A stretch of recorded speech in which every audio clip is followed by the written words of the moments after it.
So when you walk out here, what emotions does it bring?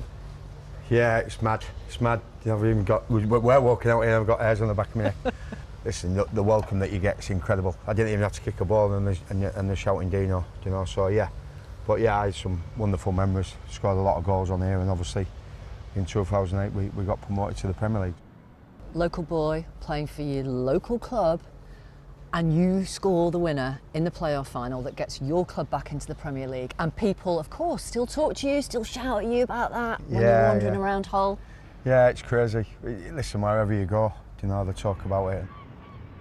You never expected your long career in professional football to lead to a dementia diagnosis, did you? No, not all. Not all. And if you'd have told me back then, you know, through heading a ball, that the outcome would be this, then you wouldn't. Yes, you've got to do it on the pitch, but I wouldn't have done it as much in training, which obviously you get told to do in training.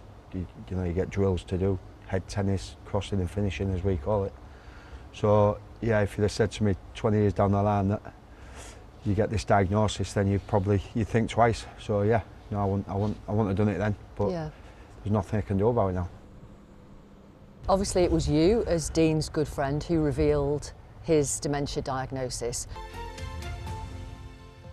I only spoke to Dean Windass yesterday, and for our audience, Dean Windass is... Dean Windass, ex-professional footballer. I spoke to Dino, I asked him how he is.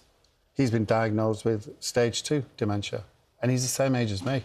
Why did you choose for it to happen that way, Dean? Well, it was obviously I knew a year ago. I knew the results, and obviously the people who give me the results was like saying it's not a problem at this minute. Maybe in 10, 15 years' time it might be. So I just sort of brushed it aside, really. Yeah, of course it scared me, because when I got the phone call to say you've got the results and we come on a Zoom call, well, why don't you just tell me over the phone?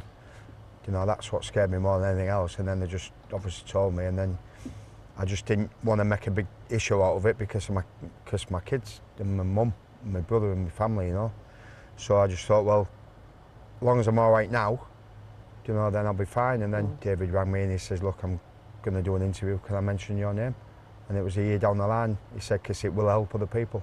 And that's the reason why I said to Dave, yeah, you can mention my name, no problem. Didn't realise how big it'd go. What's it like for you, David, knowing that your dear friend has dementia? Do you know what? It's so worrying, not knowing, and it's also the fear of not knowing as well. When I asked Dino if he could mention it, I didn't think it'd go as viral as what it has done.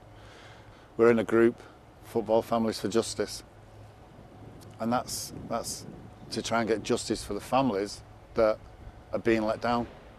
And Dino's talking about 10 or 15 years from now, he wants to have reassurances that in 10 or 15 years' time, those plans are being put in place. So he doesn't have to rely on his family to do the horrible stuff, to wipe his backside and, you know, wash him and stuff like that.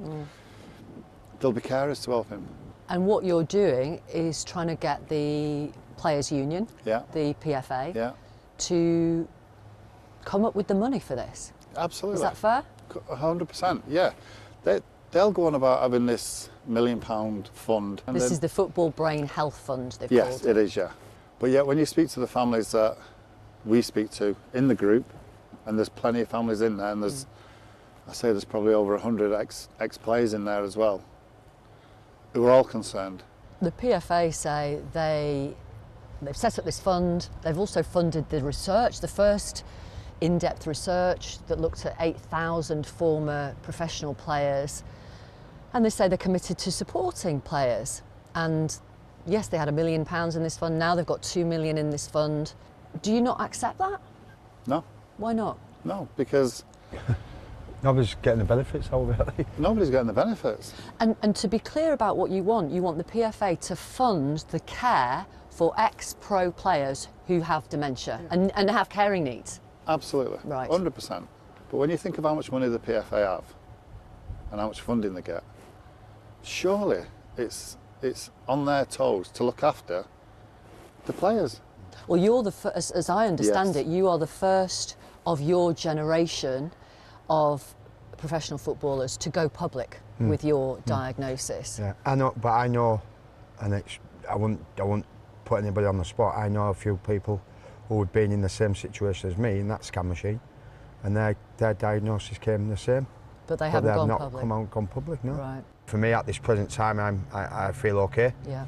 We spoke about it, and I spoke to my manager about it. It's not about that. It's about in 5, 6, 7 years' time. Hopefully, I'll still be okay. But if I'm not, then what's my family going to do? What if my family can't afford to put me in a home? How worried are you about that potentially? I wasn't, but then the more you think about it, down the line, people, we try as footballers, we try and make light out of it, and I come out and said I can't believe that they found a brain. I was delighted to try and make tongue in cheek about it. Sure. But when you go home and you close the door and you speak to your missus about it, you think, my kids worried. Daddy, you all right? And you've got to basically lie to them and say, yeah, I'm fine, I'm all right. Do you know what I mean? But then when you go home and you sit on your own, you think, what if it gets worse? And I do, and I'm not being bold about it. I do forget things, I do. I'm a little bit like Dino.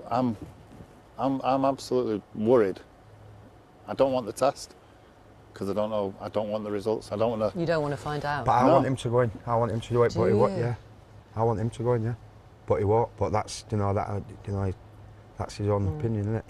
And so, what do you say to people who might say, football players are loaded? Why can't they pay for their own dementia care?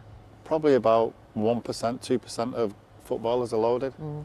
When we played, we went on hundreds of £1,000s a week. We wasn't, and do you know what? Doesn't matter whether you're on £1,000 a week, £100,000 a week, £250,000 a week. If you're heading a ball, you're more likely to get dementia.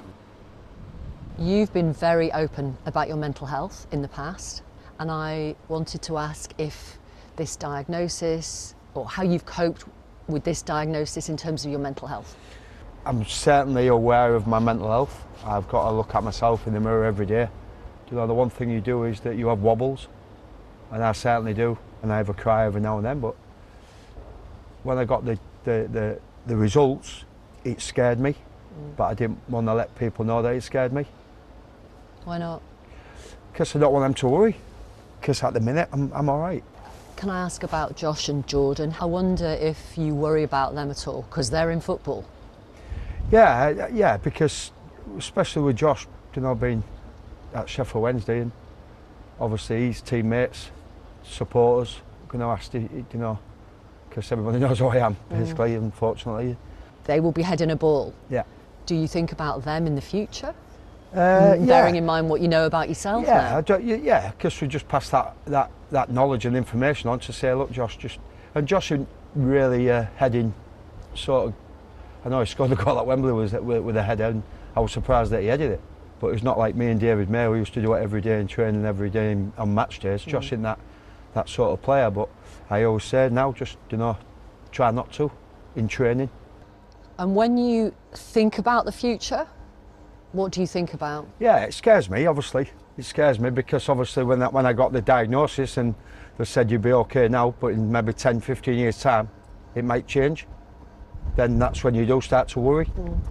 But at the minute, there's no point worrying about it as we sat talking to you, because no need to. The reason why we've done this is to help other families, because my family might need help in 10, 15 years' time. So, and I don't want them to suffer as well. Yeah. Thank you very much, Dean. Thank you very much. Thank you. Cheers. Thank you very much. Cheers. Well done. Thank you.